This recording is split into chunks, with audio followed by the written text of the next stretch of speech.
So I put Danny's name up there because I'm going to use the same get out of jail card that Mark Betty used yesterday. Danny couldn't be there, or couldn't be at the conference this week, so I'm actually presenting her talk. But it's also involved a large number of other people. So this is based on a desktop study looking at the benefits of macroalgal removal and some of the costs or some of the detriments that may come from doing macroalgal removal. And I'll start by just introducing the whole fascias. We know all about the fascias and we can provide many examples. Once you get a fascia from coral to macroalgal reefs, it's difficult to shift back. So you're stuck in that phase. And there's feedback loops in there that maintain that algal process. And again, lots of studies have shown this occurs. Jamaica Bay, for example, Discovery Bay in Jamaica has seen that phase shift from cyclones, hurricanes in that case, diadema, die-off, coral diseases, and macroalgal fascia. And it's happened on the coast of Australia as well, especially inshore regions where we get high nutrient loads that can actually drive these fascias into algal-dominated reefs. And that's what you end up with. So they're stable, they're persistent, and they're difficult to actually shift back. And they have negative impacts. That's what we normally think about these macroalgal shifts. And they can be through just covering substrate, so corals can't find recruitment sites to settle. There's also direct interactions, tissue lesions associated with direct contact between the algae and the corals, and that can contribute to other processes, including disease. And then it also affects other fish habitats as well. And so you can get loss of the herbivores out of the system, and that can actually provide a feedback and positive mechanism for maintaining macroalgae in the system. But essentially, what's well established is that you get a reduction in coral sediment, competition with corals, less growth, etc. And you get this less resilient within the reef system. But it's not that simple as well, like anything in the marine environment. So even though you've got these negative impacts that we've talked about, you lose your herbivores, reduced grazing, you also get microbial processes occurring within that. They can actually maintain and keep that stable state. And towards the end of the talk, I'm going to talk a little bit more about the microbiology of the system because that's my expertise and what I'm also interested in. You get the shading and the abrasion that we've talked about, less gametes, less recruitment. But macroalgae is a natural part of the ecosystem as well. So it has a positive role in many areas. It's important for fish habitats as well, food for a lot of the herbivores, and for a lot of the juvenile fish needed for protection, etc. within the system. It can also be important for shading corals that aren't actually tolerant to high light. So some corals may need macroalgae to maintain their life cycle within these shaded environments. So it's not a clear-cut positive and negative interaction as well. And that's stopped. So as part of this process, and Danny was the one that was leading it, and so she was the one that did all the heavy lifting work and trying to go through the literature and look at what studies have been out there to look at the positive and the negative effects of macroalgal removal as a reef restoration tool. And part of that process was to look at the different types of algae you have as well and characterise them. So we have turf algae, we have what we probably consider the macroalgae, the brown algae, etc., that cause problems within the reef systems. But there's other algae out there as well. The calcareous ones, Alameda for example, build big reef structures that are very important for habitat and diversity. And there's some big calcareous algal reefs up in Northern Australia. And also crustose coralline algae, which we've heard a little bit about in this conference as well, the influence that has in coral recruitment. So through this process and through this study, Danny actually looked at and divided up those functional groups and tried to characterise the algae as part of the functional system. And so it gets back to this question of macroalgal removal from the example of magnetic island off-counting. And some of the work that Adam Smith and Ecological has been doing is sending and having volunteers out there, often US students, removing macroalgal from the system and seeing if that actually has a benefit. So they can collect it out of the system, use a citizen science type approach, and see if they can actually shift it back to a coral-dominated system and reduce the negative impacts. But is it a good idea? What's out there? Do we know? And can we put a proper assessment of whether we should be doing such an approach to restore reefs? And this is just to advertise that this paper was published last month, was accepted last week, so it should be out very soon. So for anybody interested in the whole process, a lot of what Danny did and what the group of authors did was is published in this paper as well. And so part of that process we look at case studies. So we go and see where macroalgae removal has been done and what the effects were, whether they were positive, whether there was any negative effects. And one well-known case is in Macroalgae Bay in Hawaii, where over a period of time there was a lot of herbivore populations and there was invasion of foreign algal species.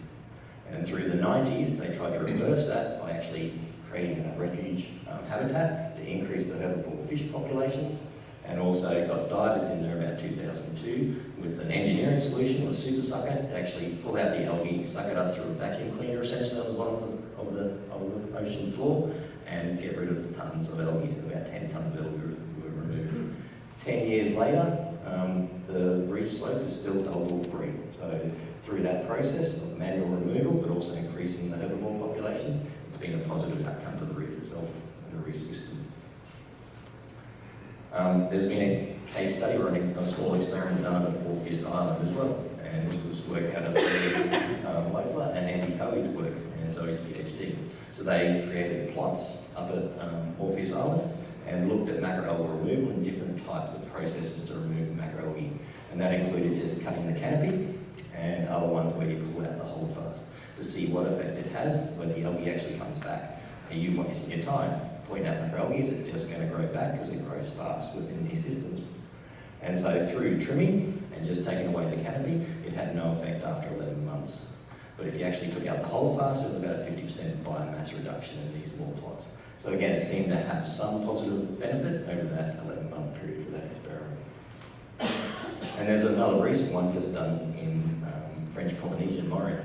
So again, removing macroalgae, looking at different approaches, removing holdfast versus removing canopy and the understory as well. And in this case study, what they looked at also was coral recruitment. So once you get the algae out of the system, do you actually get recruitment into the system as well, enhanced coral recruitment? More settlement sites, a better outcome for the reef.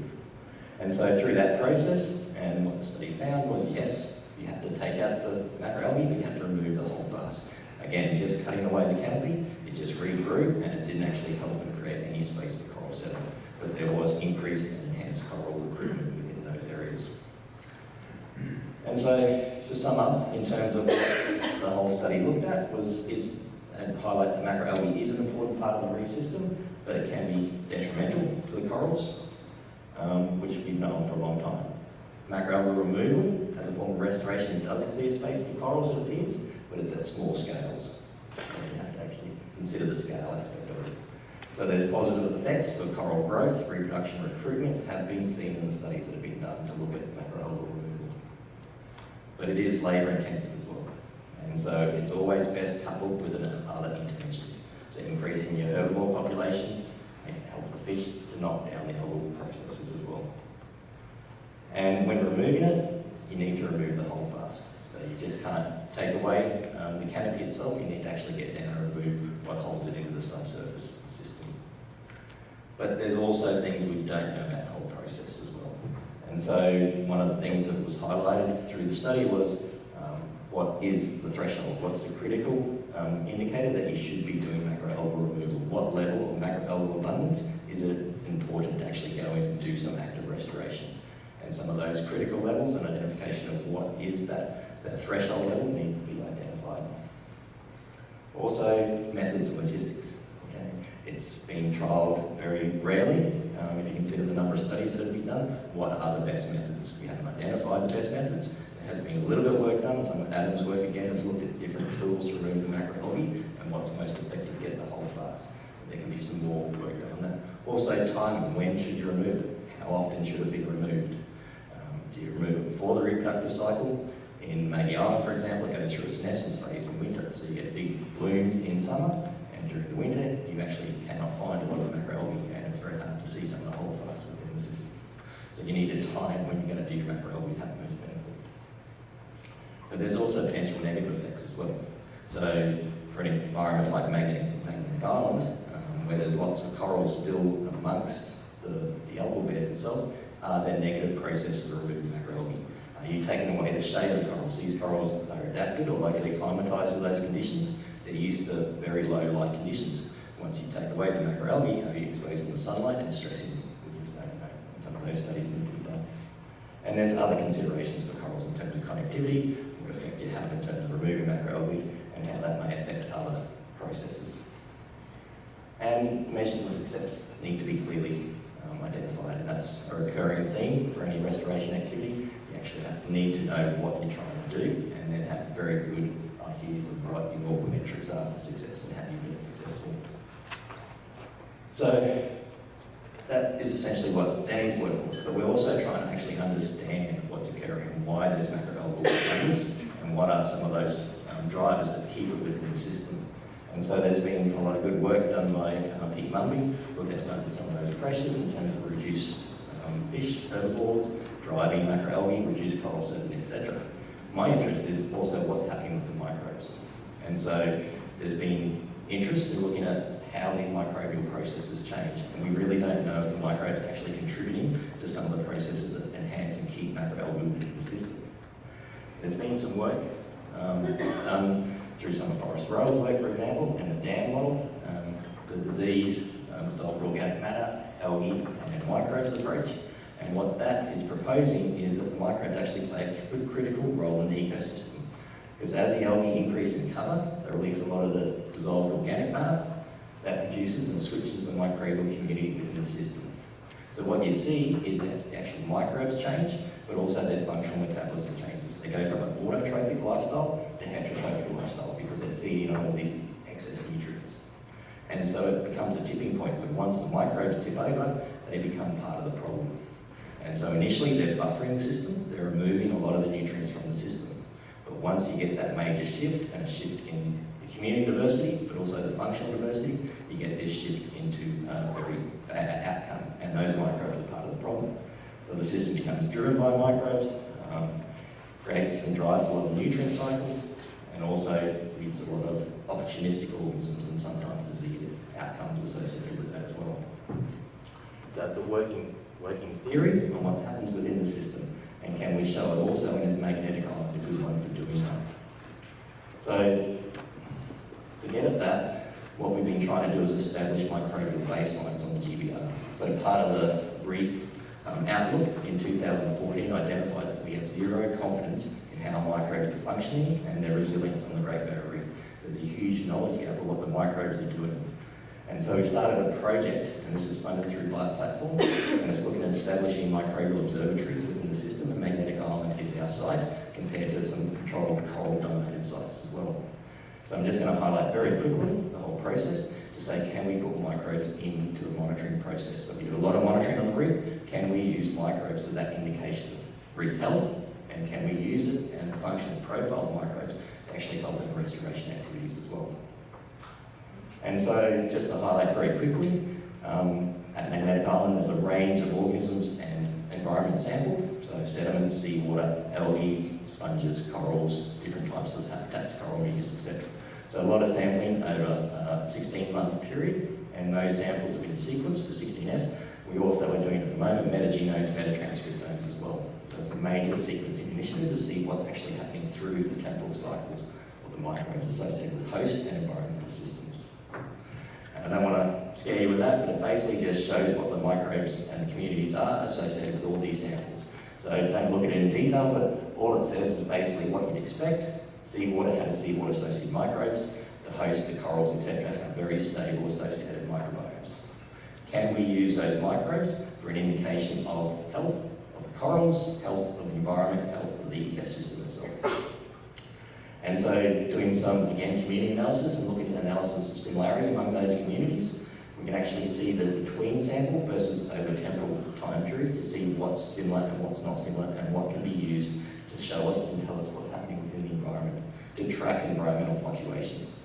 Again, all I want to show is if you've got a number closer to 1, there's similarity higher between sample points. If it's closer to 0, then there's similarities equal within and between sample points. So what I mean by that is essentially for the seawater samples, there was a lot of similarity is higher between the actual, within the samples themselves, rather than between the sample sites.